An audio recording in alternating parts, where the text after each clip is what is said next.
Hi, this is George Alger, and welcome to this segment of Our Ventura TV. Today's topic has to do with the Channel Islands National Marine Sanctuary, and our guest expert today is the Executive Director and Founder of the Ocean Defenders Alliance, Kurt Lieber. Welcome, Kurt.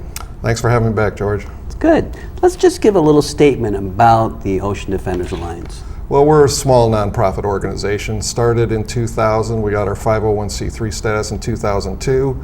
So our goal is to remove as much abandoned commercial fishing gear as possible, but we also remove man-made debris. Whatever we find down there, we try to get rid of. And we enlist a whole bunch of volunteer scuba divers as well as deckhands to achieve this. Yeah, and I recall from the prior show how much the not only do the fish enjoy it, who you're freeing, but even surfers, local surfers, are benefit from the removal of these things in the surf. Yeah. And you mentioned earlier some new things you're doing with children. Maybe you could just touch on that as well. Yeah, it's really a highlight of my career to be able to get kids involved now. Before we couldn't do that because of insurance purposes, but now what we've done is we've got a working agreement going with the Channel Islands Harbor Patrol. So we're in Oxnard cleaning up the harbor there. So the kids come down and they'll help us pull the stuff out of the water. The divers will go down and locate the things, and then we pull on a string and the kids pull it up, and their eyes light up as to what you're removing and what was down there, what was getting impacted by it. It's great. That does sound good. Yeah. Okay, cool. So now let's jump into the Channel Islands National Marine Sanctuary area. What does that even mean? Well, the sanctuary means it's got certain protections. Again, the boundary of the boundary of these marine sanctuaries is 6 miles out from the island. So you've got pretty much a halo going around the islands, 6 miles. And there's no extraction industry allowed in there. There's no exploitation industry. There is limited amount of fishing that goes on there, but it's regulated by the federal government.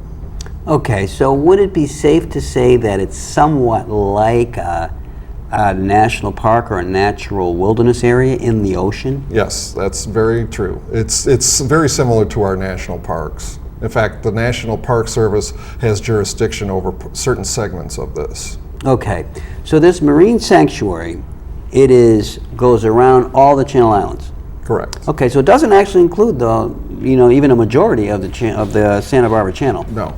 Okay, so what does this mean in terms of various uses? I guess recreation users can benefit from this. Yeah, the scuba diving community, the fishermen can go out there, but like I say, no extraction happens in there. So you've got, the scuba divers love it because it's almost like going back in time to these areas where you have none of the drift nets going through there, none of the gill nets impacting the wildlife. So it allows a lot bigger animals to come back and re-establish themselves in areas where they weren't before. One of the great success stories are the giant sea bass. These are animals that were hunted to near extinction, and they were put on the endangered species list. And because of that protection, they've been coming back, and we're seeing some that are, they're bigger than me. They're longer than 6 feet long, as well as almost 500 pounds. Some of them, if they live long enough, they can get to 750 pounds. Wow. And we're seeing them. It's just a thrill to see these guys out there. I had no idea bass could get that big. Yeah. Jeez. So are commercial boats even allowed to go through that water? Yes. Oh, they are? Yeah, they can go through it. They just can't drop their nets in the water. But yeah, the transit is not a problem. It's never been an exclusive issue of trying to keep everybody out of there or certain aspects of the industry out of there. Okay. In transit. Now I understand that this area is prominent in our world. Why is that? Well, it's very similar to what the Galapagos Islands are to Ecuador. We have the same thing here with these Channel Islands. A lot of the islands have endemic species. In other words, they're found nowhere else.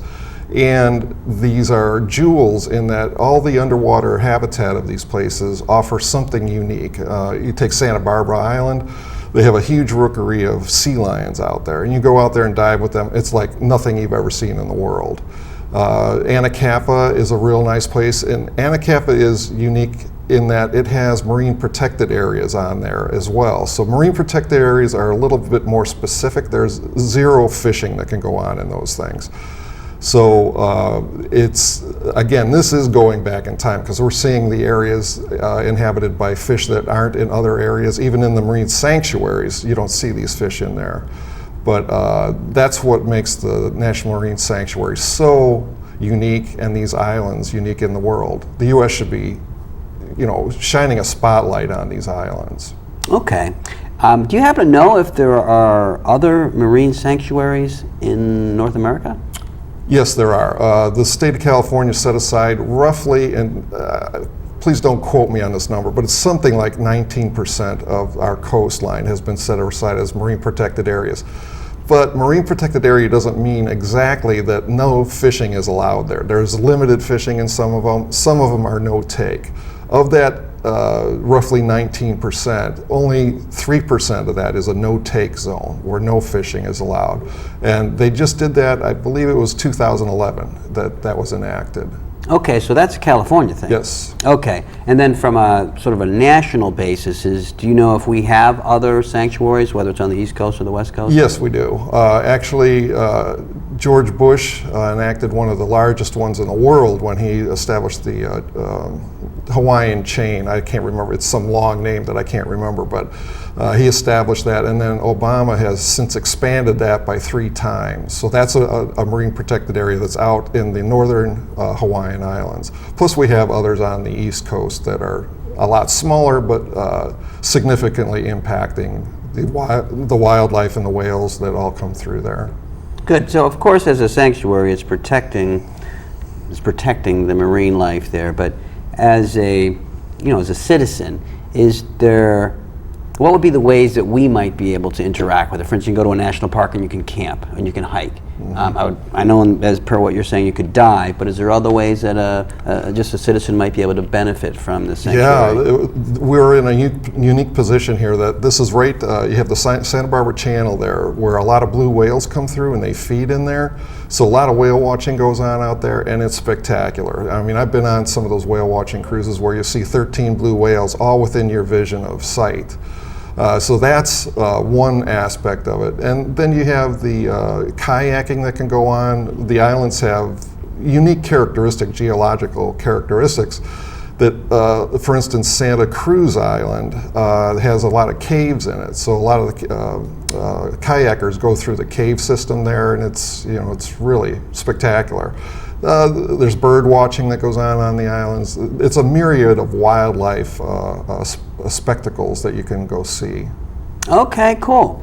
And then in terms of the national park, do they themselves offer any services that they make available to people, tourists, to see this? Of course, they have museums and outlets that you can go in and investigate. They have some really good information on the internet about how their parks are, or what they're doing for the wildlife and how they're impacting the ecosystems. But they don't offer any kind of excursions. They do have rangers out on, I believe it's Santa Rosa, and I know it's Anacapa. They have rangers out there that'll give guided tours. Okay. Now, earlier when we were talking about the fish that are coming back, and that there's even fish in the no-fish areas that aren't in the sanctuary part, does that imply that these fish know that these are safe areas? I mean, there's no signs for fish that says, hey, you're not going to be taken away here. So do you know if that's just part of their communications to each other? I feel it. I don't know that there's any scientific consensus on that, but in any marine protected area that you go in, you're going to find not only more fish, but they're bigger because they've been allowed to grow for longer periods of time. And they're territorial in there, so they're kicking the young ones out of the park, just by dominance, and that allows the fishermen to come in and catch. They fish around the boundaries of these parks, and it's a windfall for everybody. Wow. Okay, so I guess I had the idea that the fish can just go anywhere they want in the ocean, so the idea that they stay in certain territories is a new concept to me. Well, that's not all of them. That's I won't call them terrestrial, but they're the ones that stay close to home. But then you have the open ocean animals like your whales and dolphins and some sea lions that transit through there. So there's different levels of participation, if you want to call it that, within those sanctuaries. Okay. We're running out of time, but we still have just a couple moments left. I was wondering if you could just comment on sharks. I know we have a few kinds, but do you know what kind of sharks we have out in the Channel Islands? Well, I've had the really great pleasure of seeing great whites out there. Wow, okay. It was an unfortunate circumstance that a whale had been struck. This is in the Santa Barbara Channel, where a lot of blue whales get impacted by the shipping. So this was one animal that died in there, but there were great white sharks feeding on it, and the sharks were half the length of my boat. Wow. I mean, it was incredible experience. First time I've seen them in my life. So that it was one encounter. Now there's something like 330 different kinds of sharks, George. So not all of them are going to impact people, and a lot of the shark species, the other 330 type of species, don't harm people. And we have leopard sharks around here, we have swell sharks, we have horned sharks, blue sharks. The blue shark population, unfortunately, is really decimated. It used to be, even up into the 80s, you would see several of them, if not 30 of them on a dive in the open ocean. Now you can chum all you want, and you probably won't see one in a day. It's really sad. Okay. All right, so for surfers anyway, there's not a big concern about sharks. I mean, we do see little bits, and we do see things in the news now and then. Right. Okay, cool. So in closing here, I wonder if you could give us a summating message that you might like the viewers to know, and then if you could note your website for the viewers. To talk more about what my organization does, we remove all this abandoned gear, and I want people to be aware of the impact that this abandoned gear has on wildlife. On average, 330,000 whales, dolphins, and sea lions die in this gear every year throughout the world, not just here in California. But the lobster traps and the crab traps here in California, when you talk about entanglements, and you'll hear about entanglements happening with whales and dolphins, we're averaging about 14 entanglements a year. This year we had a spike in them. There's been 25 known entanglements here in California. So I want people to be aware of, we do offer a value not just to the fishermen and the local surfers and fishing community. The whales and sharks and dolphins all benefit from what we're doing as well. Great. And our website is oceandefenders.org, and I hope people come to it. Thank you very much, Kurt. Thanks for having me on, George. This is George Alger signing off for this segment of Our Ventura TV. Until we meet again.